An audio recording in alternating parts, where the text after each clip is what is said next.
एक गांव में 4 सहेलियां रहती थी। चारों एक दिन जंगल में लकड़ियां लेने गई। तभी रास्ते में उन्होंने ऊँट के पांव के निशान देखे। उन्हें देखकर वे रुक गई और वहां बैठकर उसके पैरों को देखकर उसकी स्थिति का अवलोकन करने लगी, क्योंकि वे चारों ही बड़ी समझदार और बुद्धिमान थी। पहली ने कहा कि 3 पांव गहरे और एक हल्का है। इसका अर्थ है कि ऊँट जो है वो एक पांव से लंगड़ा है। दूसरी ने कहा कि वह एक आंख से काना है। तीसरी ने कहा उसकी पूंछ छोटी है। चौथी ने कहा कि उसके ऊपर अनाज लदा हुआ था। इतनी ही देर में वहां पर एक व्यापारी आ गया। उसने उनसे ऊँट के बारे में पूछा।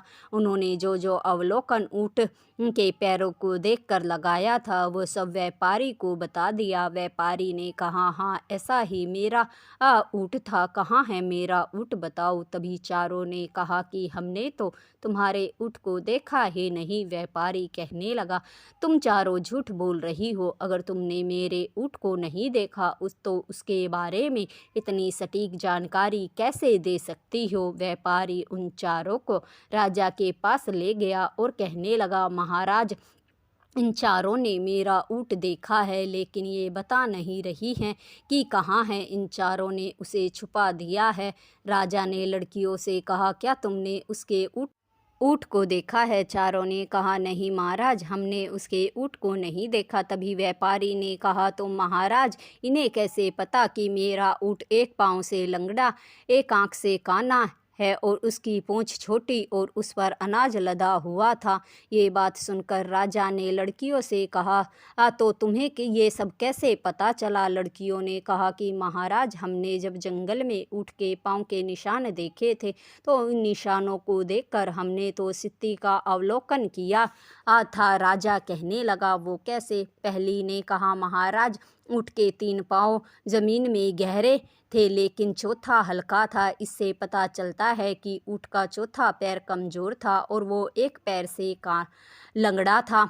दूसरी ने कहा कि एक तरफ की रास्ते की पूरी घास खाई हुई थी, लेकिन दूसरी तरफ की घास जो की त्यों खड़ी थी जैसे कि ऊँट को उस तरफ की घास दिखाई ही न दी हो। इससे पता चलता है कि ऊँट जिस तरफ घास खड़ी थी उस आँख से काना था। तीसरी ने कहा कि ऊँट ने जो गोबर किया था वो एक जगह पड़ा था, न कि बिखरा हुआ था। इससे पता चलता है कि ऊँट की पूंछ छोटी थी। चौथी ने कहा कि रास्ते में जगह जगह अनाज के दाने बिखरे हुए थे। इससे हमने अनुमान लगाया कि उसके ऊपर अनाज के बोरे लदे हुए थे।